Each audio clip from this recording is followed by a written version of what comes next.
Sunita Williams जब space से आई हैं या फिर जो भी साइंटिस्ट स्पेस से आते हैं तो उन्हें क्वारंटाइन क्यों किया जाता है, उनका सैंपल लिया जाता है स्टडी के लिए, ऐसा क्यों किया जाता है? देखिए, हम लोग सब जानते हैं कि इन्फेक्शन, जब स्पेस में आदमी रहता है तो क्या पता स्पेस में किसी वायरस से वो इन्फेक्टेड हो चुका हो, या फिर स्पेस स्टेशन में ऑलरेडी कई प्रकार के रिसर्च चलते हैं, उससे वो इन्फेक्टेड हो चुका हो। इस चीज की पहले पुष्टि की जाती है, जिसलिए उन्हें इंसुलेट किया जाता है। और होता है कि जो धरती पर जब लोग रहते हैं, क्या पता ये लोग इन्फेक्टेड हो, जिसके चलते वो जो पर्सन आ रहा है स्पेस से वो इन्फेक्ट हो सके।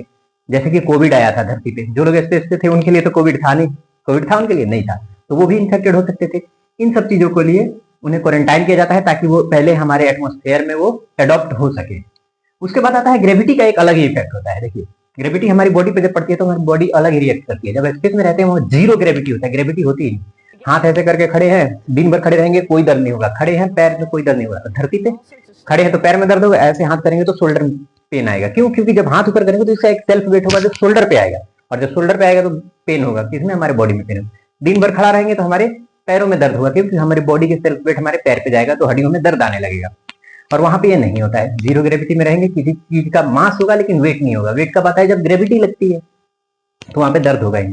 फ्लूइड जो होता है ना, जब हम खाते हैं तो अंदर से खींचना नहीं पड़ता है, पानी अपने आप नीचे आ जाता है। वहां पे हर चीज को खींचना पड़ेगा। डाइजेशन सिस्टम भी अलग हो जाता है, बहुत धीरे धीरे चलता है, ठीक है। इम्यूनिटी सिस्टम कमजोर पड़ जाती है। हड्डियों पे प्रेशर नहीं पड़ता तो हड्डियों की डेंसिटी कम होती है, जिस कारण हड्डियां कमजोर पड़ जाती है। जो हमारी ये ज्वाइंट है हड्डियों के भी, इनका इस्तेमाल केवल बेंडिंग के लिए होता है, प्रेशर इस पे नहीं पड़ता है। तो जो इसमें जो फ्लूइड होता है विस्कस, वो भी डिस्प्लेस होने लगता है, जिस कारण जब धरती पे आएंगे और जब हड्डियों पे प्रेशर पड़ेगा तो यहाँ भी दर्द होना शुरू हो जाता है। तो ये सब चीजें होती है जब अगर लंबे समय तक आप स्पेस में रहें तो, इसलिए उन्हें क्वारंटाइन किया जाता है। ग्रेविटी का अलग भी इफेक्ट होता है। एक एनाटॉमी सिस्टम जो कान के अंदर होता है, जो बैलेंसिंग बताता है, वो वहां स्पेस में बैलेंस होता ही नहीं, क्योंकि वहां पे एक्स वाई जेड डायरेक्शन कुछ होता ही नहीं।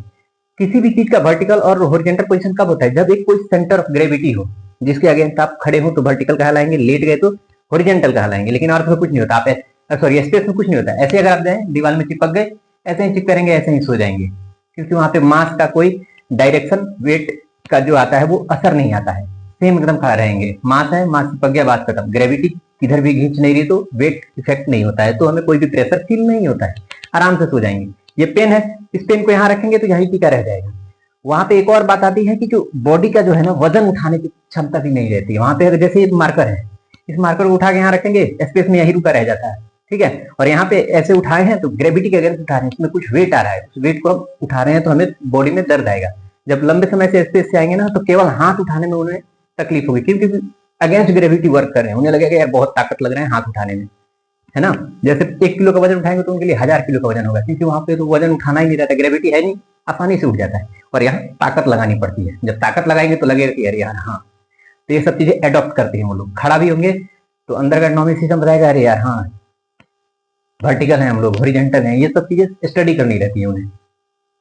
उसके बाद आता है बॉडी बैलेंसिंग, जो अभी हमने बताया कि अगर खड़े रहते हैं तो पता चलेगा कि यहाँ खड़े हैं, थोड़ा सा भी बेंड होंगे तो गिर जाएंगे, ग्रेविटी के चलते बेंड होंगे तो गिर जाएंगे, आगे झुकेंगे तो गिर जाएंगे। वहां गिरना कुछ होता है, जैसे भी हो एकदम ना।